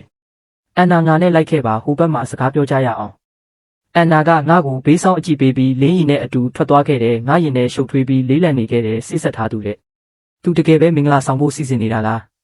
းငါစဉ်းစားလို့မပြီးသေးခင်မှာပဲဂျန်ဝေကဝိုင်းခွက်တစ်ခွက်နဲ့ငါရှိပေါ်လာပြီးအရေးပါတဲ့အမှုဆောင်တစ်ယောက်လိုဟန်ဆောင်လိုက်တယ်ဘယ်သူလဲကြည့်လိုက်ပါဦးငါတို့ရဲ့အဓိကဒါရိုက်တာကျမ်းပါလားဘာလို့ဒီမှာတယောက်တည်းရက်ပြီးအရက်ထဲမှာဝမ်းနည်းမှုတွေကိုနှမြုပ်နေတာလဲဥက္ကဋ္ဌအန်နာကိုဥက္ကဋ္ဌလင်းနဲ့အတူမြင်လိုက်ရလို့စိတ်တက်ကြသွားတာတော့မပြောနဲ့တော့ဟုမဲပြုံးလိုက်သည်ငါ့ကိုပြောပြပါဦးဥက္ကဋ္ဌလင်းကငါတို့ကုမ္ပဏီရဲ့နံပါတ်1ရင်းနှီးမြှုပ်နှံသူပဲဥက္ကဋ္ဌအန်နာရဲ့ယာတုကဥက္ကဋ္ဌလင်းရဲ့အထောက်ပံ့ပုံမှာအများကြီးမူတည်နေတာနင်းလို့ဘာမှမဟုတ်တဲ့သူကအဲ့ဒီအစ်စ်မှာရှိတဲ့အဖွဲ့အစည်းနဲ့ဘာများတူညီချက်ရှိနိုင်မှာလဲသူပိုနီးနီးတိုးလာခဲ့တယ်ဘာဖြစ်လို့လဲငါပြောတာထိသွားလို့လားနင်မပြန်ဖြေဖို့တတိတောင်မရှိဘူးငါအကြံကိုယူပြီးအန်နာကိုမေးလိုက်ပါသူ့အစ်စ်မှာရှိတဲ့လူကနင်လုံးဝလက်လန်းမမီနိုင်တဲ့သူပဲအန်နာကိုသူ့စစ်ဆက်ထားသူနဲ့တွေ့လိုက်ရပြီးကတည်းကငါစိတ်တူနေတာပါဂျန်ဝေရဲ့မရက်မနာတည်တော်မှုတွေကငါ့ကိုအကန့်အသတ်ထိတွန်းပို့နေခဲ့ပြီဂျန်ဝေမင်းကဥက္ကဋ္ဌလင်းရဲ့တစ်ပင်ကြီးအောက်မှာရက်နေုံနဲ့ဒီမျိုးထဲမှာရင်ဘတ်ကောက်ပြီးလှည့်ပတ်သွားလို့ရပြီလို့တကယ်ထင်နေတာလားငါဖန်ခွက်ကိုကောက်ကင်လိုက်တယ် သို့မဟုတ်ဥက္ကဋ္ဌလင်းကမင်းကိုဒီနေ့ပဲတစ်ခုလုံးကနေပြက်ကွယ်သွားအောင်လုပ်ဖို့နှက်ခမ်းကိုတစ်ချိန်ပဲလှုပ်ရှားဖို့လိုကောင်းလိုလိမ့်မယ်သူမတုံ့ပြန်နိုင်ခင်မှာပဲငါလက်ထဲကဝိုင်းခွက်တစ်ခုလုံးကိုသူ့မျက်နှာစီတန်တန်မတ်မတ်ပြစ်ပေါက်လိုက်တယ်ဟောအဲ့ဒီလိုလားဒါဆိုရပါတယ်အခုပဲသူ့နှက်ခမ်းတွေကိုလှုပ်ရှားခိုင်းလိုက်ပါဦးဘာဖြစ်မလဲကြည့်ကြတာပေါ့ဂျန်ဝေရဲ့မျက်နှာကဒေါသကြောင့်หนีရဲသွားခဲ့တယ်နေရုံမှာလှချီလာလူတွေအများကြီးရှိမှငါ့ကိုဝိုင်းနဲ့ပက်ရဲတယ်ပေါ့သူကလုံခြုံရေးတွေကိုအော်ခေါ်ပြီးငါ့စီအတင်းတိုးဝင်လာခဲ့တယ်တဘာဝကျစွာပဲငါကငြိမ်ငြိမ်လေးခံနေမှာမဟုတ်ပါဘူးငါတို့ချက်ချင်းပဲကင်ကူကြပြီးလုံခြုံရေးအဆောက်အများပြားကပြေးလာကငါတို့ကိုဝိုင်းလိုက်ကြတယ်ရက်လိုက်ပါအန်နာရဲ့အတန်ကရုပ်ရုပ်တဲတဲဖြစ်နေတာကိုချက်ချင်းဖြတ်တောက်လိုက်တယ်သူရှိတက်လာခဲ့တယ်ဥက္ကဋ္ဌလင်းသူကငါဝန်ထမ်းမှာသူအမှားလုပ်ခဲ့ရင်တောင်သူနဲ့ပတ်သက်တဲ့တထေးဖြစ်ငါပဲသူ့ကိုဆုံးမရမှာပါဂျန်ဝေကငါစီဒေါသတကြီးထောက်ပြလိုက်တယ်ဥက္ကဋ္ဌအန်နာဒါဘာသဘောလဲသူကလူတွေအများကြီးရှိမှငါလူကိုတိုက်ခိုက်ခဲ့တာအဲ့ဒါငါမျက်နှာကိုရိုက်လိုက်တာနဲ့တူတူပဲအန်နာမတုံ့ပြန်နိုင်ခင်မှာပဲအဝင်ဝါကနေအသက်ကြီးပြီးဩဇာရှိတဲ့အတန်တစ်ခုရုတ်တရက်ထွက်ပေါ်လာခဲ့တယ်ဒါဆိုဘာဖြစ်လဲဟင်နရီလီကခမ်းမထဲဝင်လာတဲ့အသက်ကြီးအမျိုးသားကိုမြင်လိုက်ရတဲ့ခဏမှာပဲသူ့အမူအရာကတိတိတတ်တာပြောင်းလဲသွားခဲ့တယ်အဖိုးအိုကသူ့ကိုလုံးဝလျစ်လျူရှုထားခဲ့တယ်သူကလူအုပ်ကိုတိုးထွက်ပြီးငါရှိမှတန်တန်မတ်မတ်ရက်လိုက်တယ်မင်းကကြမ်းချီမဟုတ်လားငါမှိုင်သွားခဲ့တယ်ငါကမင်းအဖိုးရဲ့စစ်ဖက်ဆိုင်ရာရဲဘော်ဟောင်းပါမင်းရဲ့မျက်လုံးနဲ့မျက်ခုံးတွေကမင်းအဖေငငယ်တုန်းကနဲ့ကွက်တီပဲငါလုံးဝစိတ်ရှုပ်ထွေးစွာနဲ့ရက်နေမိတယ်အခြေအနေတစ်ခုလုံးကမယုံနိုင်စရာအလှည့်ပြောင်းတစ်ခုရုတ်တရက်ဖြစ်သွားခဲ့ပြီးအဖိုးအိုကဟင်နရီလီစီလှည့်ကြည့်လိုက်ပြီးတည်ငြိမ်စွာပြောလိုက်တယ်ဟင်နရီမင်းစောစောကတခုခုပြောလိုက်တယ်လို့ငါကြားလိုက်မိတယ်မင်းဒီလူငယ်လေးကိုမြို့ထဲကနေပျောက်ကွယ်သွားအောင်လုပ်မယ်လို့ပြောလိုက်တာငါကြားတယ်လေဟင်နရီလီရဲ့မျက်နှာကဖြူဖြော့သွားခဲ့တယ်ဥက္ကဋ္ဌဂျိုး President ဂျုံငါဒီလိုမျိုးဘယ်လိုလုပ်ရမှာလဲဒီလူငယ်လေးကဥက္ကဋ္ဌနဲ့ဒီလိုပတ်သက်မှုရှိမှန်းကလုံးဝမသိခဲ့ပါဘူးဥက္ကဋ္ဌဂျိုးကသူ့ကိုအေးဆက်တဲ့အကြည့်ပေးလိုက်တယ်အခုတော့မင်းသိသွားပြီမလားဒါဆိုငါရှိမှာဘာလို့ရက်နေသေးတာလဲမင်းလူတွေကိုခေါ်ပြီးငါမျက်စိရှိကနေထွက်သွားလိုက်အဖိုးအိုကငါလက်ကိုကင်ပြီးငါမိသားစုအကြောင်းရိုးရှင်းတဲ့မေးခွန်းအချို့မေးခဲ့တယ်မထွက်သွားခင်မှာသူကငါ့ကိုလေးလေးနက်နက်ကြည့်လိုက်တယ်ငါမြေမင်းမဖြေရှင်းနိုင်တဲ့ပြဿနာနဲ့ကြုံလာရရင်ငါစီအချိန်မရွေးဖုန်းဆက်လိုက်ပါလီယူကငါ့ကိုအံ့အားသင့်နေတဲ့အပြုံးနဲ့ကြည့်လိုက်တယ်ဝေါ့ကျမ်းမင်းကတကယ်ကိုဖဲချက်တွေကိုဝတ်ထားတတ်တာပဲမင်းနောက်ွယ်မှာဒီလိုဩဇာကြီးတဲ့မိသားစုရှိနေမယ်လို့ငါလုံးဝမထင်ထားဘူးငါကောင်းခါလိုက်တယ်ရိုးရိုးသားသားပြောရရင်ငါလည်းဒီနေ့ညမှသူ့အကြောင်းသိရတာပါအခန်းတစ်ဖက်မှာတော့အန်နာရှောကငါ့ကိုစိုက်ကြည့်နေခဲ့တယ်သူ့မျက်လုံးတွေထဲမှာငါနားမလည်နိုင်တဲ့ရှုပ်ထွေးတဲ့စိတ်ခံစားချက်တွေပြည့်နေခဲ့တယ်သူရုတ်တရက်လျှောက်လာပြီးငါနဲ့လိုက်ခဲ့ပါဦးဟုပြောသည်လူအုပ်နဲ့ဝေးရရောက်တာနဲ့သူကမေးလိုက်တယ်ကျက်ချီမင်းဘယ်တော့မှဥက္ကဋ္ဌဂျိုးနဲ့ပတ်သက်သွားတာလဲဒီညမတိုင်ခင်အထိငါသူ့အကြောင်းဘာမှမသိခဲ့ဘူးလို့မင်းကိုပြောခဲ့ပြီးပြီလေသူငါ့ကိုစိုက်ကြည့်လိုက်တယ်မင်းငါစီကနေဘာလို့ဝက်ချက်တွေအများကြီးဖုံးကွယ်ထားသေးတာလဲဒါဆိုဟင်နရီလီနဲ့မင်းရဲ့ဆစ်ဆက်ထားတယ်ဆိုတာကရောအမှန်တရားကဘာလဲဒါကစီးပွားရေးဆန်တဲ့ထိမ်းများခြင်းထက်ဘာမှမပူပါဘူးငါမိသားစုမှာကြန့်ရှိနေတာတွေကိုကာကွယ်ချင်ရင်ငါမှတခြားရွေးချယ်စရာမရှိခဲ့ဘူးအန်နာကခဏမျှတိတ်ဆိတ်သွားခဲ့တယ်ဆိုတော့မင်းမချစ်တဲ့လူတစ်ယောက်နဲ့မင်းရဲ့ဘဝတစ်ခုလုံးကိုကုံလုံးဖို့မင်းလိုလားရှိနေတာပေါ့ငါအကြည့်လွှဲလိုက်တယ်အဲ့ဒါငါနဲ့ဘာမှမဆိုင်ပါဘူးမင်းပြောတာမှန်ပါတယ်ငါဝင်မဆွတ်ဖက်တင်ပါဘူးဘာပဲဖြစ်ဖြစ်မင်းမျက်လုံးထဲမှာတော့ငါကမင်းကားကိုဝင်တိုက်ပြီးအကျွေးသမားဖြစ်လာခဲ့တဲ့အောက်တန်းစားတစ်ယောက်ထက်ဘာမှမပူပါဘူးအန်နာကတခုခုရှင်းပြခြင်းတလို့ပါဆက်လိုက်ပေမဲ့နောက်ဆုံးမှာတော့စကလုံးတွေကိုပြန်မျိုးတိတ်လိုက်တဲ့ရှည်လျားတဲ့တိတ်ဆိတ်မှုအပြီးမှာသူ့အကြောင်းအရာကိုပြောင်းလိုက်တယ်အိမ်မက်ဖန်တီးခြင်း project အကြောင်းငါ့ကိုပြောပြပါဖူနန်ကာပီတယ်နဲ့ညှိနှိုင်းမှုတွေဘယ်လိုဖြစ်နေပြီလဲလင်းကြီးကလက်ရှိအဆိုပြုလွှာမှာလုံလောက်တဲ့ဆွဲဆောင်မှုမရှိသေးဘူးလို့ပြောတယ်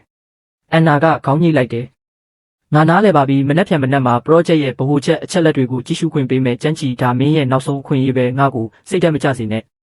တရားရာကိုဝင်ရောက်ကြည့်ရှုခွင့်ရလိုက်တာနဲ့ငါ project တစ်ခုလုံးကိုဖျက်ဆီးပြီးအစကနေပြန်လဲတိစောက်ဖို့ပြင်ဆင်လိုက်တယ်အဲ့ဒီပြိုပြက်မှုတွေတဲကနေငါလုံးဝအသစ်ဖြစ်တဲ့အစီအစဉ်တစ်ခုကိုဖန်တီးခဲ့တယ်စတုထမြောင်းနေမှာတော့ငါအစွမ်းကုန်စူးစမ်းထားတဲ့အချောသက်အဆိုပြုလွှာကိုယူပြီးလင်းကြီးရဲ့ရုံးခန်းစီပြန်သွားခဲ့တယ်သူအဲ့ဒါကိုတေချာဖက်ရှုပြီးအကြာကြီးတိတ်ဆိတ်နေခဲ့တယ်နောက်ဆုံးမှာတော့သူမောကြည့်လာခဲ့တယ်ကျက်ချီမင်းကခေါင်းစအခြေဆုံးဒီဇိုင်းပါရမီရှင်တယောက်ပဲငါဒီ project မှာယင်းနှိမ့်မြုပ်နှံမယ်ငါရဲ့ပထမအကြိမ်ယင်းနှိမ့်မြုပ်နှံမှုကဒေါ်လာတန်100ဖြစ်လိမ့်မယ်ငါအံ့အားသင့်သွားခဲ့တယ်ပြီးတော့ငါ share 20လိုချင်တယ်အများကြီးကျေးဇူးတင်ပါတယ်လင်းကြီးကပြုံးလိုက်တယ်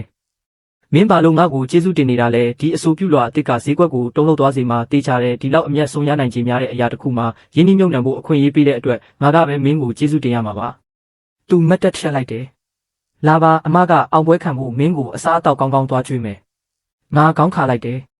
နောက်မှပဲလောက်ကြတာပေါ့ငါကုမ္ပဏီစီချက်ချင်းပြန်သွားဖို့လိုတယ်ဒီသတင်းကောင်းကိုဥက္ကဋ္ဌအန်နာကိုယ်တိုင်ကြားစေချင်တယ် လက်မှတ်ထိုးထားတဲ့စာချုပ်ကိုလက်ထဲမှာတင်းတင်းကြပ်ကြပ်ကင်ပြီးအောင်ကိုင်နည်းပညာကုမ္ပဏီစီတန်တန်မတ်မတ်ပြန်ပြေးခဲ့တဲ့အန်နာရှိမှာစာချုပ်ကြီးကိုတင်လိုက်တဲ့ခဏမှာသူ့ခန္ဓာကိုယ်တစ်ခုလုံးတောက်ခဲသွားခဲ့တယ်။မင်းသူတို့ကိုဘလို့စီးယုံလိုက်တာလဲဟုသူမယုံနိုင်စွာမေးလိုက်သည်။ငါပြုံးလိုက်တယ်။ဆရာတယောက်မှာအမြဲတမ်းကိုယ်ပိုင်အကွက်တွေရှိတာပေါ့။သူငါ့ကိုစိုက်ကြည့်လိုက်တယ်။ဘလို့အကွက်လဲ။အဲ့ဒါလှုပ်ဝက်ချက်ပါ။အန်နာကခဏမြတိတ်ဆိတ်နေပြီးမှမေးလိုက်တယ်။ကျန်းချီဒီညမင်းအားလားဒီညအစီအစဉ်ရှိလား။ဘာဖြစ်လို့လဲဟုငါပြန်ဖြေလိုက်သည်။ငါအကိုခရီးကပြန်ရောက်နေပြီသူမင်းအကြောင်းတီးတက်ပြောနေတယ်မင်းနဲ့တွေ့ချင်နေတယ်။ငါရင်ထဲရုတ်တရက်ခဏမြရက်တန့်သွားခဲ့တယ်။ငါတို့တက္ကသိုလ်တုန်းကအမတ်တရပေါင်းများစွာရှိခဲ့တဲ့အဟောင်းအတိုင်းတိုက်ခန်းစီပြန်ရောက်ခဲ့ကြတယ်။ရိုင်ယန်ကအဲ့ဒီမှာရောက်နေပြီငါ့ကိုမြင်လိုက်ရတဲ့ခဏမှာပဲသူ့မျက်နှာကဒေါသတကြီးဖြစ်သွားခဲ့တယ်။နေရုပ်မာလာချီလာဒီကိုလာရဲသေးတယ်ပေါ့။ငါကိုမကာကွယ်ခဲ့ပါဘူး။ငါတန်တန်မတ်မတ်ရက်နေပြီးသူ့ရဲ့ပြင်းထန်တဲ့လက်သီးတစ်ချက်ကိုမျက်နှာစီဓာတ်ရိုက်ခံယူလိုက်တယ်။ရိုင်ယန်နင်ဘာလို့ဒီလိုလုပ်တာလဲဟုအန်နာကအော်ဟစ်လိုက်သည်။သူလက်သီးကိုတင်းတင်းဆုပ်လိုက်တယ်။ဒီနှလုံးသားမရှိတဲ့အကောင်မင်းပေါ်လုတ်ခဲ့တာတွေအတွက်ငါအပြစ်ပေးနေတာအဲ့ဒီတုန်းကသူရုတ်တရက်ပျောက်ကွယ်မသွားခဲ့ရင်မင်းစိတ်ကြယောဂဖြစ်လူနေပါဖြစ်ခဲ့ရမယ်လို့ထင်နေတာလား။အန်နာကသူ့လက်မောင်းကိုချက်ချင်းဆွဲကင်လိုက်တယ်။ရိုင်ယန်ကျေးဇူးပြုပြီးဘာမှထပ်မပြောပါနဲ့တော့။ငါလုံးဝတောင့်ခဲစွာရက်နေမိတယ်။စိတ်ကြယောဂငါအန်နာကိုတိတ်ဆိတ်စွာကြည်ရင်ရှင်းပြပေးဖို့တောင်းပန်နေမိခဲ့ပေမဲ့သူကတော့ကူညီရမယ့်စွာနဲ့အကြည့်လွဲသွားခဲ့တယ်။သူငါ့ကိုကြည့်ဖို့တောင်မလုပ်နိုင်ခဲ့ပါဘူး။အဲ့ဒီအချိန်မှာငါရဲ့ဝိညာဉ်တစ်ခုလုံးကြေးမွသွားခဲ့တယ်လို့ခံစားလိုက်ရတယ်။နှုတ်ဆက်ခုမဆက်ပဲပျောက်ကွယ်သွားတာကသူ့အနာဂတ်ကိုကာကွယ်ဖို့အကောင်းဆုံးနည်းလမ်းလို့ငါအမြဲယုံကြည်ခဲ့တာပါ။အဲ့ဒီတုန်းကငါရဲ့ဆုံးဖြတ်ချက်ကသူ့ကိုဘာတွေပေးဆက်ရစေမလဲဆိုတာငါတကယ်မသိခဲ့ပါဘူး။ရိုင်ယန်ကငါ့ကိုစိုက်ကြည့်လိုက်တယ်။မင်းအမှားလုပ်ခဲ့တာကိုနောက်ဆုံးတော့ဝန်ခံဖို့လိုလားရှိသွားပြီပေါ့တာမန်တောင်းပန်မှုလေးတစ်ခုကအရာအလုံးကိုပြန်ပြင်ပေးနိုင်မယ်လို့မင်းတကယ်ထင်နေတာလားရိုင်ယန်တော်ပါတော့ဟူအန်နာကတိုးတိုးလေးပြောလိုက်သည်အဲ့ဒါတွေကလွန်ခဲ့တဲ့နှစ်တွေကတည်းကပါအဲ့ဒီနှစ်တွေအတွင်းမှာသူတယောက်တည်းရိုက်ကူးတိုက်ပွဲဝင်ခဲ့ရတာပါနာကျင်မှုခါတိမှုနဲ့ဖိအားတိုင်းကိုသူ့ပကုံးပေါ်မှာတယောက်တည်းထမ်းပိုးထားခဲ့ရတာပါအဲ့ဒီညမှာမီးလင်းရောင်မှိုင်းမောက်အောက်မှာငါတို့၃ယောက်လုံးဖြစ်ပျက်ခဲ့သမျှကိုမေးပြဖို့ကြိုးစားရင်းလုံးဝမူးမောက်သည့်အထိတောက်ခဲ့ကြတယ်မူးနေတဲ့အခြေအနေမှာအန်နာရဲ့အကိုကအန်နာတယောက်တည်းတီးခံခဲ့ရတဲ့နာကျင်မှုတွေနဲ့ရုန်းကန်ခဲ့ရမှုတွေအားလုံးကိုနောက်ဆုံးမှထုတ်ပြောခဲ့တဲ့အဲ့ဒီအချိန်ကြာမှပဲအဲ့ဒီညကသူ့ဖုန်းထဲမှာခေလို့မှတ်ထားတဲ့အဆက်အသွယ်ရဲ့အမှန်တရားကိုငါသဘောပေါက်သွားခဲ့ရတယ်အန်နာမူးနေချိန်မှာသူ့ကိုကာကွယ်ဖို့နဲ့ငါရဲ့စိတ်ခံစားချက်တွေကိုရင်ဆိုင်ရအောင်ဖိအားပေးဖို့အတွက်ရိုင်ယန်ကတေချာအစီအစဉ်ဆွဲပြီးသူ့ခင်မွန်းအဖြစ်ဟန်ဆောင်ခဲ့တာပါအန်နာတက္ကသိုလ်ဒုတိယနှစ်မှာတော့ပညာရေးကိုတိုးဆုံမနေပဲဆွတ်လွတ်ခဲ့ရပြီးဗန္နာရေးပြိုလဲလူမိဘဖြစ်နေတဲ့မိသားစုကိုတာဝန်ယူခဲ့ရတဲ့အကြောင်းရိုင်ယန်ပြောပြတာကိုငါနားထောင်ခဲ့ရတယ်သူကတိတ်ကိုငဲရွယ်စင်မှာပဲရက်ဆက်တဲ့စီးပွားရေးကဘာထဲဝင်ရောက်ခဲ့ရပြီးသူ့ကိုပြိုလဲချင်နေတဲ့ဝန်ပွက်တွေကိုအုပ်စုရဲ့ပြည်ရည်တွေနဲ့ပူးပေါင်းကြံစည်မှုတွေကိုရင်ဆိုင်ခဲ့ရတာပါအလုပ်ဖြစ်နေတဲ့ရုံးခန်းထဲမှာတယောက်တည်းပုံပြီးမနက်တိုင်အောင်ငိုခဲ့ရတဲ့ညတွေလည်းရှိခဲ့တယ်ရိုင်ယန်ကငါ့ကိုအေးဆက်စွာကြည့်လိုက်တယ်ကျန်းချီအဲ့ဒီနှစ်မှာသူ့ကိုထားခဲ့တာကတတိကြောင်နဲ့လှုပ်ရက်ပဲမူးနေတဲ့ရိုင်ယန်ကိုတခြားအခန်းမှာအနားယူအောင်ကူညီပေးပြီးတဲ့နောက်အေးဆေးငြိမ်သက်နေတဲ့တိုက်ခန်းထဲမှာအန်နာနဲ့ငါပဲကြံခဲ့တော့တယ်သူပင်ပန်းနေတဲ့မြုံတွေနဲ့ငါ့ကိုကြည့်လိုက်တယ်ကျန်းချီငါဘဝကအဲ့ဒီလောက်တောင်တနာဖို့ကောင်းတယ်လို့မင်းတကယ်ထင်နေတာလားငါကတခြားလူတွေရဲ့တနာမှုကိုလိုအပ်နေတယ်လို့မင်းထင်နေတာလားငါကောင်းခါလိုက်တယ်ဟုတ်မနေပါဘူးဘာပဲဖြစ်ဖြစ်မင်းကငါတွေ့ဘူးသမျှလူတွေထဲမှာပိုပြီးတမ်းမာပြီးလေးစားဖို့ကောင်းတဲ့သူပါသူမျက်လုံးတွေကိုစိုက်ကြည့်လိုက်တယ်ငါတကယ်ပင်ပန်းနေပြီရှည်လျားတဲ့တိတ်ဆိတ်မှုအပြီးမှာသူတိုးတိုးလေးပြောလိုက်တယ်ငါ့ကိုနောက်ဆုံးတစ်ချိန်ဖတ်ထားပေးလို့ရမလားငါရင်ဘက်တစ်ခုလုံးတင်းကျပ်သွားခဲ့တယ်ကျန်းချီငါတို့ကိုအစကနေပြန်ဆဖို့အခွင့်အရေးရှိသေးလားဆိုတာပြောပြပါဦးငါစကလုံးတွေနဲ့မဖြေခဲ့ပါဘူးငါတို့ဆုံးရှုံးခဲ့ရတဲ့နှစ်တွေကိုအစားထိုးနိုင်မလို့မျိုးသူ့ကိုငါရင်ခွင်နဲ့ဆွဲသွင်းပြီးတင်းတင်းကျပ်ကျပ်ဖတ်ထားလိုက်တယ်နောက်တနေ့မနက်မှာတော့ငါအန်နာစီတရားဝင်နှုတ်ထွက်စာပေးလိုက်တယ်ထွက်သွားတာကအခုချိန်မှာလူတိုင်းအတွက်အကောင်းဆုံးရွေးချယ်မှုဖြစ်လိမ့်မယ်ဆိုတာငါသိနေခဲ့တယ်အန်နာကနှုတ်ထွက်စာကိုမယုံနိုင်စွာစိုက်ကြည့်လိုက်တယ်မင်းပါလို့ထထွက်သွားတာလဲလက်တွဲမှုကအဆင်ပြေသွားပြီးအကျက်တဲလဲပြီးသွားပြီလေငါသူ့ကိုတီတီငိမ့်ငိမ့်ကြည့်လိုက်တယ်ငါဒီမှာဆက်နေစရာအကြောင်းမရှိတော့ပါဘူးဒါဆိုဆက်နေစရာလုံးဝမလိုတော့တာပေါ့ကျန်းချီမင်းအတွက်ငါကဘာလဲမင်းလိုချင်တဲ့ခါခေါ်သုံးပြီးခိုင်းလို့ပြီးရင်ပြစ်ချလိုက်ရတဲ့အယုတ်တစ်ခုလားအန်နာရဲ့အတန်ကဒေါသနဲ့နာကျင်မှုကြောင့်တုံ့ရင်နေခဲ့တယ်မင်းငါ့ကိုနားလည်မှုလွဲနေပြီးငါအဲ့ဒီလိုမဆိုလိုပါဘူးဒါဆိုမင်းတကယ်ဘာလို့ချင်တာလဲငါတို့ခါခါတီးတီးငင်းခုန်ခဲ့ကြပြီးနောက်တစ်ချိန်မှာငါတို့ရဲ့ဆက်ဆံရေးကနာကျင်မှုတွေဒေါသတွေနဲ့လမ်းခွဲခဲ့ကြပြန်တယ်ငါရဲ့ပစ္စည်းနှဲငယ်ကိုတင်ဆက်ပြီးနောက်ပြန်လှည့်မကြည့်ပဲအောင်ကိုင်နည်းပညာကုမ္ပဏီကနေထွက်ခွာခဲ့တယ်ဝန်ရှမ်းကလုပ်ဖို့ကင်ဖက်အချို့ကိုခေါ်ပြီးငါ့ကိုနှုတ်ဆက်ဖို့အောက်ထပ်စီဆင်းလာခဲ့တယ်အပြောင်းလဲတွေဖြစ်လာတာကောင်းတာပေါ့အချိန်ရရင်လာလဲပါဦးအဆက်အသွယ်မပြတ်ပါစေနဲ့အဲ့ဒီနေ့နောက်ပိုင်းမှာငါအန်နာရှောကိုနောက်ထပ်ဘယ်တော့မှမတွေ့ခဲ့ရတော့ပါဘူး ငါ freelancer ဖြစ်ငါဘဝဟောင်းစီပြန်ရောက်ခဲ့ပြီးနေ့ဘက်မှာ project တွေယူညဘက်မှာပုံချမ်းတွေဆွဲခဲ့တယ်အပေါ်ရန်အဖြစ်တော့ငါဘဝကနောက်ဆုံးမှာလမ်းကြောင်းမှန်ပေါ်ပြန်ရောက်သွားခဲ့တာပေါ့ဒါပေမဲ့ငါရင်ထဲကအစိပ်ပိုင်းတစ်ခုကအခုထိလစ်ဟာနေတော့ဆိုတာငါတယောက်ပဲသိခဲ့တယ်ညနေပိုင်းတွေမှာအန်နာအကြောင်းငါမကြာခဏစဉ်းစားမိတယ်ငါပကုံးပေါ်မိထားတဲ့သူခန္ဓာကိုယ်ရဲ့နှွေးထွေးမှုနဲ့ငါတို့ဆုံးရှုံးခဲ့ရသမျှအရာအလုံးအကြောင်းပေါ့အချိန်တလအကြာမှာလင်းကြီးကငါစီရုတ်တရက်ရောက်လာခဲ့တယ်သူငါ့ကိုဖိတ်စာတစ်ဆောင်ပေးခဲ့တယ်ရော့ဒါအန်နာရှောနဲ့ဟင်နရီလီတို့ရဲ့မင်္ဂလာဆောင်ဖိတ်စာပါငါအမူအရာပြောင်းလဲသွားခဲ့တယ်သူတကယ်ပဲအဲ့ဒီလူကိုယူဖို့ဆုံးဖြတ်လိုက်တာလားလင်းကြီးကခေါင်းညှိလိုက်တယ်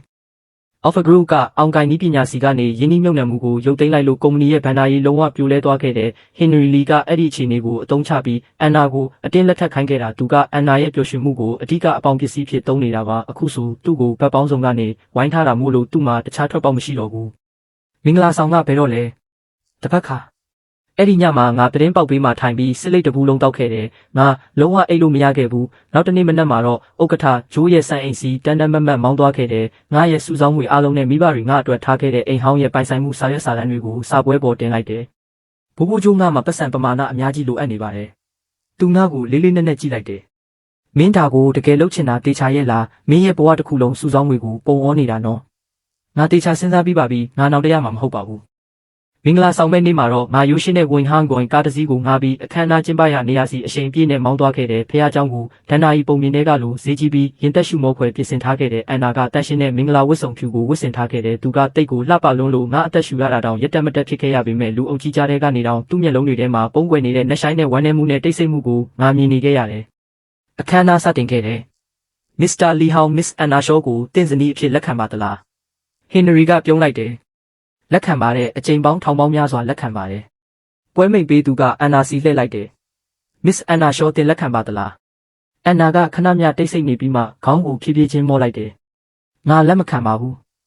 ခဏလေးတွင်းမှာပဲဖះเจ้าတဲကလူတိုင်းကအဝင်ဝမှာရက်နေတဲ့မမျော်လင့်ထားတဲ့ဧည့်သည်စီလှည့်ကြည့်လိုက်ကြတယ်အန်နာကငါ့ကိုမြင်လိုက်ရတော့လျက်စီးလက်ခံလိုက်ရတယ်လို့တောင့်ခဲသွားခဲ့တယ်သူလုံးဝမလှုပ်ရှားပဲရက်နေခဲ့တယ်ဟင်နရီလီရဲ့မျက်နှာကဒေါသကြောင့်တွန့်ကြေသွားခဲ့တယ်ကျန်းချီနင်လိုလမ်းဘေးခွေးကဘာလာလောက်တာလဲလုံခြုံရေးသူ့ကိုအပြင်ထုတ်ပစ်စမ်း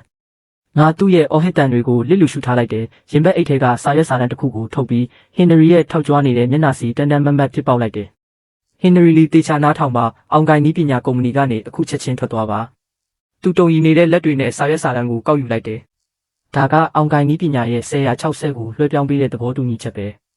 ငါဖះเจ้าတစ်ခုလုံးကိုလှည့်ကြည့်လိုက်တယ်ဒီစက္ကန့်ကစပြီးဒီကုမ္ပဏီမှာဒီအချိန်ကစပြီးကုမ္ပဏီနဲ့ပတ်သက်လို့ဆုံးဖြတ်ခွင့်အပြည့်အဝငါမှရှိသွားပြီ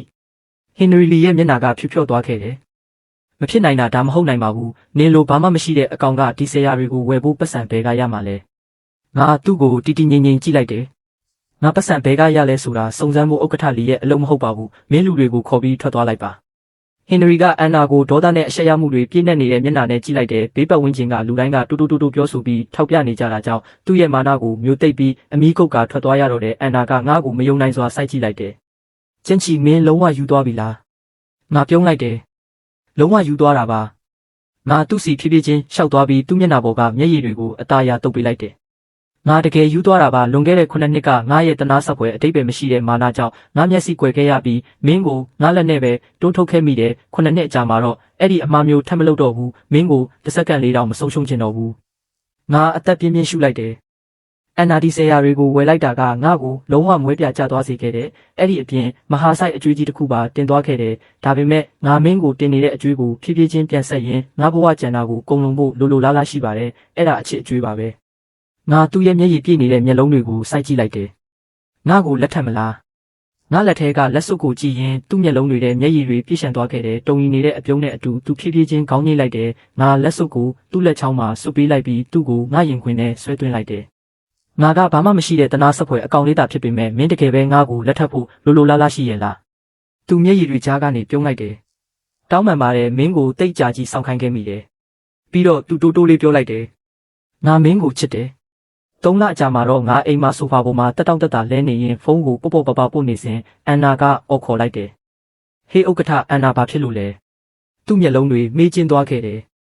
အာမခံကုမ္ပဏီကငါရဲ့ဝင်ဟောင်းကွန်ကားပျက်စီးသွားတာအတွက်လျှော်ကြီးဘယ်တော့အတီးပြုပေးမှလဲငါရယ်လိုက်တယ်မစ္စတာချမ်းမင်းကအခုဒီကုမ္ပဏီရဲ့လှုပ်ဝက်ထိန်းချုပ်ဆရာရှင်ဖြစ်နေပြီလေအခုလိုကိစ္စသေးသေးလေးကိုငါ့ကိုလာမေးနေတာလား ဒါကိစ္စသေးသေးလေးမဟုတ်ပါဘူးအဲ့ဒီကားကငါတို့ကိုပြန်လဲစုံစည်းပေးခဲ့တဲ့ပထမဆုံးအမှတ်သားပဲအန်နာကငါ့ကိုတတိပေးတဲ့အကြည့်ပေးလိုက်တယ်ကျန်းချီငါမင်းကိုတတိပေးနေတာနော်ရုံးမှာကိုတိတ်ခါကိုထိမ့်မငါ့ကိုမထိနဲ့ငါပြုံးလိုက်တယ်